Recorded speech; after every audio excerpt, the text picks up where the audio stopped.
Welcome back to the Bible Story Series. If we had to choose the most terrifying terrorists of the ancient world, it would absolutely be the Assyrian Empire, specifically the Ninevites.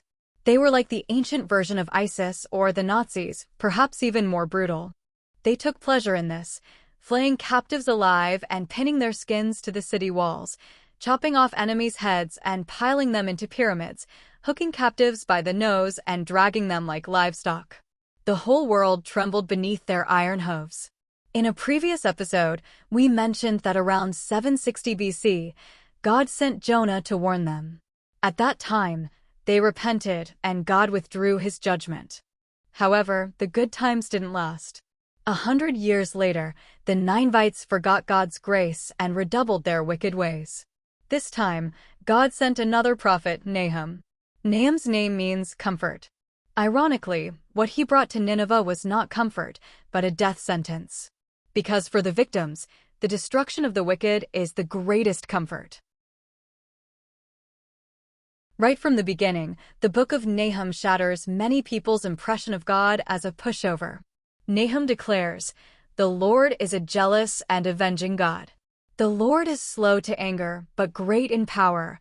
The Lord will not leave the guilty unpunished." Jealous here means that God is like a husband who deeply loves his wife.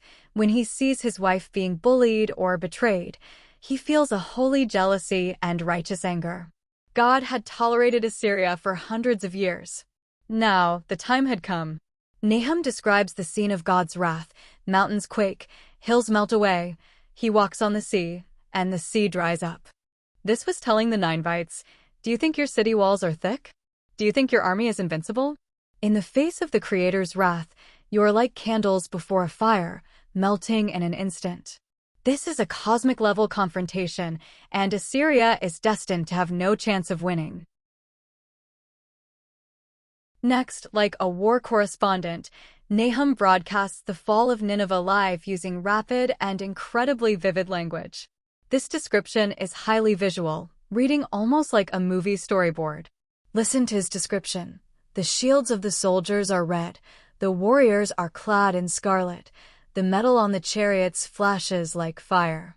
This is the allied army of Babylon and Media attacking. The chariots storm through the streets, rushing back and forth through the squares. They look like flaming torches. They dart about like lightning. Can you imagine the scene?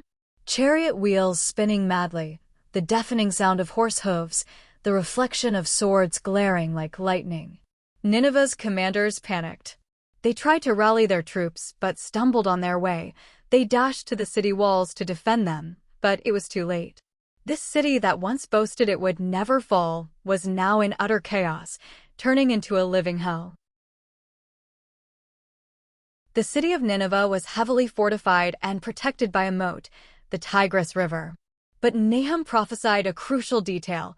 The river gates are thrown open and the palace collapses. Historical records state that in 612 BC, when Nineveh fell, it happened to coincide with the flooding of the Tigris River. The floodwaters washed away the city walls, allowing the enemy forces to drive straight in. Nahum describes that moment. Nineveh is like a pool whose water is draining away. Stop! Stop, they cry, but no one turns back. Nineveh, which had once plundered the treasures of the whole world, was now being plundered itself. The gold was snatched away, the silver was emptied out. This city became empty and desolate. Everyone's knees knocked together, trembling in fear, their faces pale. This was God's tactic, using the moat they were most proud of as the breach for their destruction. Nahum used a highly ironic metaphor to describe the king of Assyria. He said the king of Assyria was like a male lion. In the past, this lion tore its prey, other nations, to pieces and brought the meat back to the den to feed the lionesses and cubs. Its den was filled with the corpses of its prey. The Assyrians took pride in this. Their palace murals were covered with depictions of the king hunting lions. But now, God says, I am against you. The moment God spoke these words, the hunter became the hunted. This arrogant lion now had nowhere to run. Its den was burned down, and its cubs were dashed to pieces. Nahum mocked, "Where now is the lion's den, the place where they fed their young? The meaning is, look at you now, where did all that former majesty go? This tells us, prosperity built on violence and plunder will ultimately become a pile of ruins, just like this lion's den.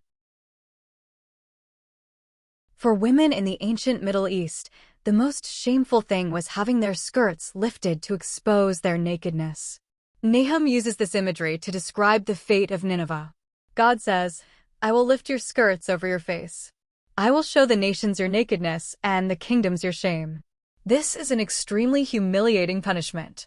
Because Nineveh was formerly a charming prostitute, using her beauty, wealth, military power, and sorcery to seduce all nations.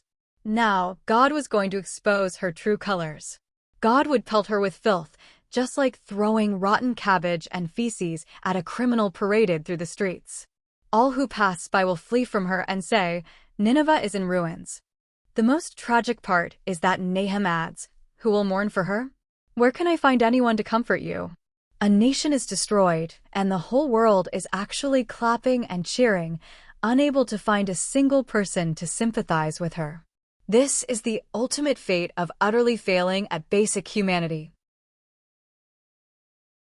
Although the Book of Nahum is filled with violence and judgment, its core is actually good news. Good news for whom? For those small nations, including Judah, that had been oppressed by Assyria for hundreds of years. There is a beautiful verse in the book. Look, there on the mountains, the feet of one who brings good news, who proclaims peace. When the messenger runs across the mountaintop, shouting, Nineveh has fallen. The wicked are destroyed. In that moment, for the victims, it is the moment justice is manifested. This book tells us, God does not turn a blind eye to evil. He has his timetable. Evil forces may run rampant for a time, seemingly invincible like Assyria. But ultimately, they will inevitably face God's judgment. Just as the final sentence of the Book of Nahum states, nothing can heal you. Your wound is fatal. For who has not felt your endless cruelty? Justice may be late, but it will never be absent.